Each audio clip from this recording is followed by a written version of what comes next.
This is Nigeria's first family healthy lifestyle and edutainment radio station, 107.3 Darling FM. Welcome to the World News.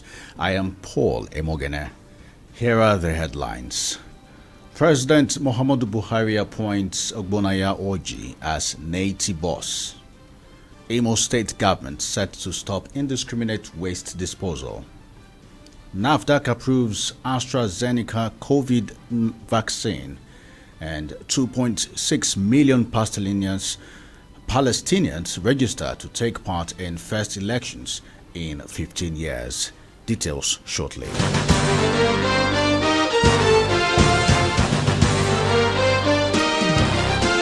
President Muhammadu Buhari has approved the appointment of Orji Ogbonaya as the new Executive Secretary of the Nigeria Extractive Industries Transparency Initiative, NAITI. In a statement by the Director of Information in the Office of the Secretary to the Government of the Federation, Willie Bassett, the new appointment is for a 5-year term, adding that it was done in accordance with provisions of the NAITI Act.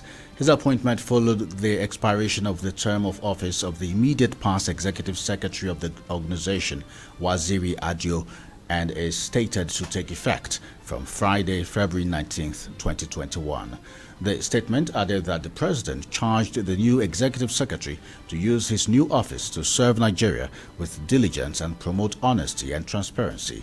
Orji, who started out his professional career with the Federal Radio Corporation of Nigeria, FRC, was until his new appointment the Director of Communications and Advocacy at NAITI.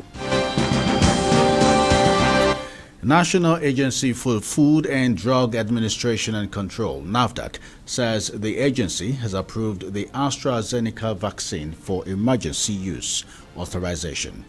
The NAFDAC DG Christina Adeyeye, who disclosed this to newsmen, said the vaccine was recently approved by the WHO for emergency use.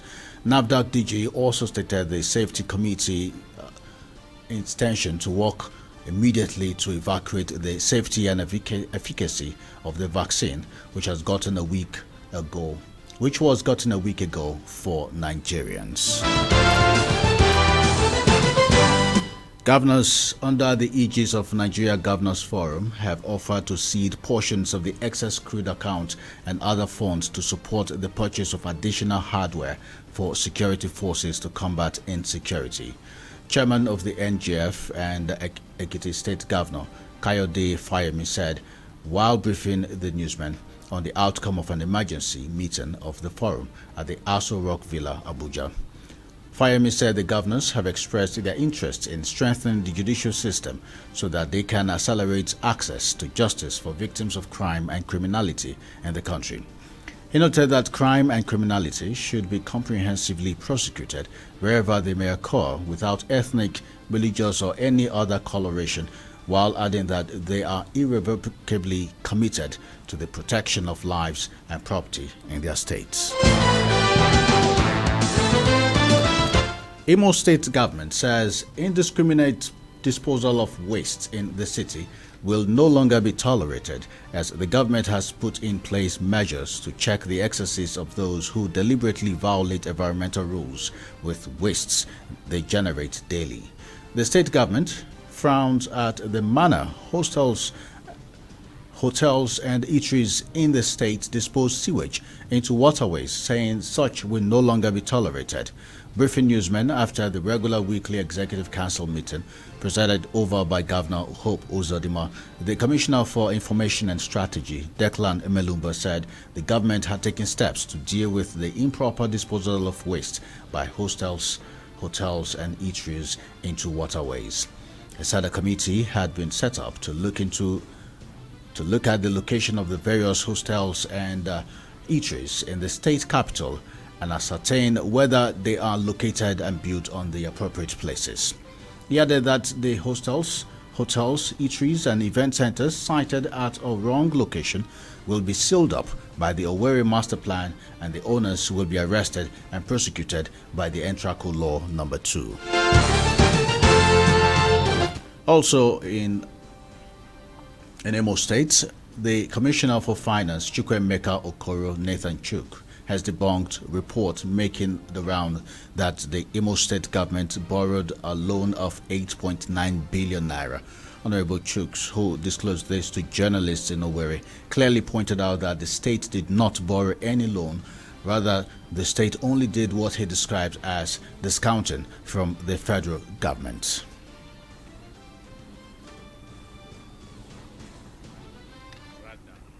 What we did was what we call discounting. We are expecting money from about 10 billion naira from the federal government, from FAC, Federal Allocation Account Committee. And that 10 billion naira was supposed to be paid to us over a 3-year period, one payment every quarter. And we, the government of Imo State, thought, do we wait till the end of the period, 36 months from today, to receive our full money? Or do we take an option of bringing that money from its future value of 10 billion to its present value of 8.9 billion? And we thought it was a more prudent, a better thing, wise thing to do. There is wisdom in discounting the 10 billion to 8.9 billion. The Commissioner for Finance noted that 9 states in Nigeria were also affected in the process of discounting with Federation Allocation Account Committee (FAC), and that those 9 states were equally asked to accept their own payment from the Federation account over a period of time. He therefore advised the media, most especially in Imo State, to shun any form of destructive criticism. Rather, they should dwell on investigative journalism in all their reportage.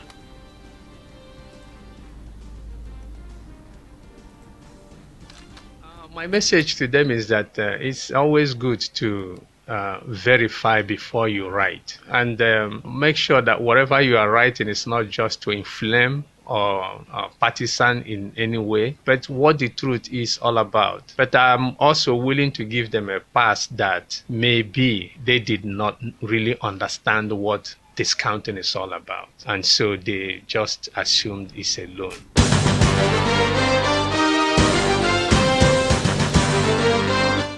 Imo State Commissioner for Education, BTO Ikegwoha, has advised members of the public to discountenance all rumors of recruitment at the Ministry of Education purportedly emanating from unknown source. He advised the members of the public to be careful with the activities of fake employment merchants and racketeers in order not to fall into the hands of unscrupulous people. There is no ongoing employment in the Ministry of Education, whether it is recruitment of teachers or other ancillary employment. None whatsoever is ongoing or contemplated in the next foreseeable future. And when such a position comes out, I'll be the first to notify all of you. I just don't want anybody to be duped. Thank you very much and remain abundantly blessed.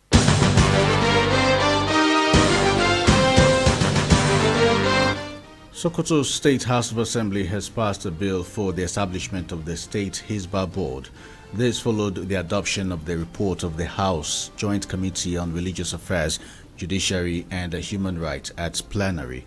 Presenting the report, the chairman of the committee, Alhaji Abubakar Yabo, said the committee consulted widely among stakeholders before arriving at its decisions. The lawmakers unanimously adopted the report after a voice vote by Speaker Aminu Achida, who presided over the sitting.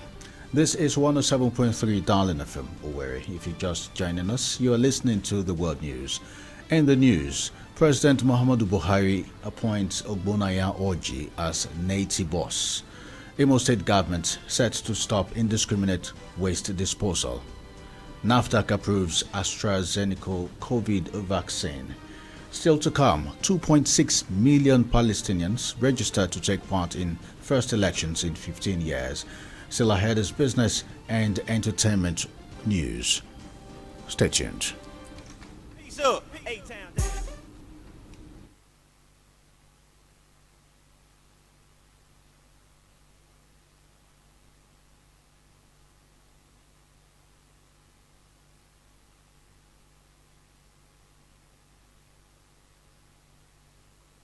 Missed any of the developing stories during the week? Do you want to get up to speed with the news? Tune in to the People's Radio 107.3 Darling FM at noon every Saturday for the Week in Review.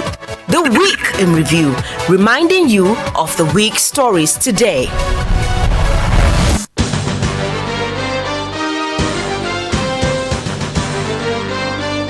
Welcome back to the World News on 107.3 Darling FM. Now to the foreign scene. Central Elections Committee says 2.6 million Palestinians had registered to take part in the first presidential and parliamentary elections in 15 years.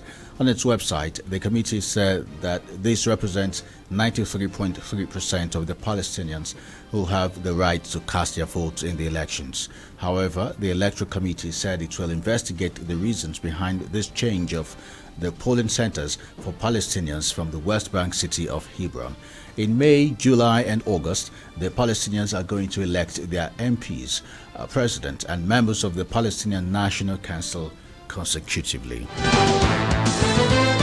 In business news, International Monetary Fund has expressed its support for the recent directive of the Central Bank of Nigeria to financial institutions to ban transactions with cryptocurrency. The IMF representative for Nigeria, Ari Asen, who spoke during a special virtual press briefing on the recently published 2020 Article 4 IMF Staff Report for Nigeria, said the use of cryptocurrencies for illegal transactions such as money laundering and drugs was a global concern. He noted that many central banks in the world had taken similar policy decisions similar to that of the CBN. The IMF official called for the unification of foreign exchange rates to make the management of foreign exchange more transparent. And finally, in entertainment news, Lauryn Hill has become the first female rapper to sell 10 million copies of an album with her debut, The Miseducation of Lauryn Hill. 20 years after its release, the album has been certified diamond. The Timeless album, which is her only solo project to date, was released in 1998 and it's still widely celebrated in the hip-hop community. Lauryn Hill won 5 Grammys. The Miseducation of Lauryn Hill also won a Grammy for Album of the Year, making it the first hip-hop album to ever receive that award. Hill is regarded as one of the greatest female artists of all time and a pioneer in neo-soul who broke barriers for female rappers and popularized the now trendy melodic rap. And that ends the world news as produced by Uchoma Sophia Afolabi. You can reach our news desk for coverage and eyewitness report on 0818-732-5104 or send an email to darlingfmnews@gmail.com. You can also listen to Darling FM anywhere in the world. Go to www.darlingfm.ng and click to listen. Stay safe, everyone, and don't forget to wash your hands regularly. Soap is sufficient to deactivate the coronavirus. I am Paul Emoghene. News update is at 5 p.m. Good afternoon.